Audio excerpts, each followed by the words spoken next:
নাজিৰা শিমলুগুৰিৰ শ্ৰী শ্ৰী লোণপুৰীয়া বিষ্ণুপুৰ বৰনামঘৰত ৰাজহুৱাভাৱে প্ৰজ্বলন কৰা হয় মেজি। সমগ্ৰ ৰাজ্যতে এতিয়া ভোগালী বিহুৰ উখল মাখল পৰিৱেশ।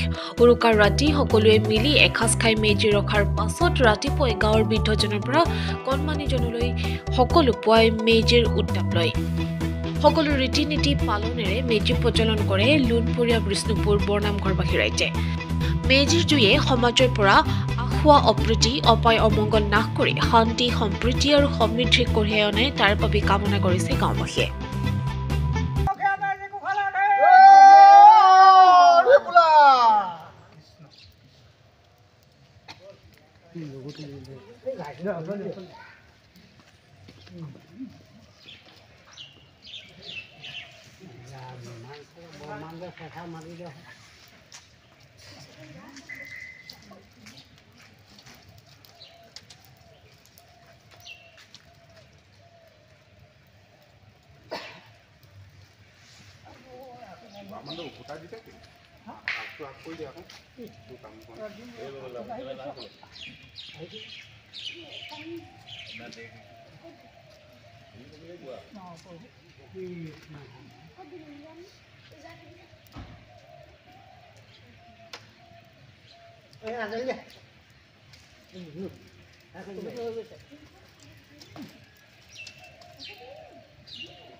ৰাজ্যবাসীৰ লগতে আমিও লোণপুৰীয়া শ্ৰী শ্ৰী বিষ্ণুপুৰ বৰনামঘৰৰ ৰাইজে সকলো মিলি মেজি প্ৰজ্বলন কৰিলোঁ।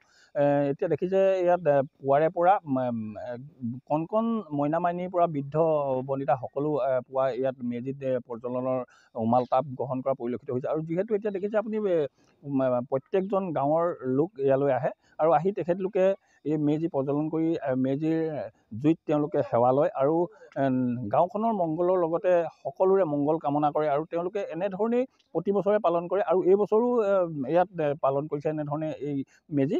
আৰু ৰাতি তেওঁলোকে ইয়াত নামঘৰৰ প্ৰাংগণতে যি চুৰঘৰ আছে সেই চুৰঘৰতে তেওঁলোকে ৰখে এই মেজি আৰু পুৱা তেওঁলোকে এনেধৰণে এই মেজি অগ্নি প্ৰজ্বলন কৰে। আৰু এতিয়া প্ৰত্যেকজনেই আহিছে ইয়ালৈ আৰু গাঁৱৰ দেখিছে আপুনি প্ৰায় সংখ্যক লোক আহি ইয়াত তেওঁলোকে পুৱাৰে পৰা এনেধৰণে মেজিৰ যি জুইৰ উত্তাপ লৈছে। আৰু এই এটা লোকপ্ৰবাদ আছে যে এই মেজিৰ জুইৰ উত্তাপে সকলো গাৰ বিষ বা অন্যান্য কিছু বেমাৰো নিৰ্মূল কৰে বুলি কয়। সেয়েহে সকলোৱে পুৱাৰে পৰা আহি এনেধৰণে ইয়াত সেৱা লোৱা মেজিৰ তলত সেৱা লৈ তেওঁলোকে আশীষ বিচৰা পৰিলক্ষিত হৈছে।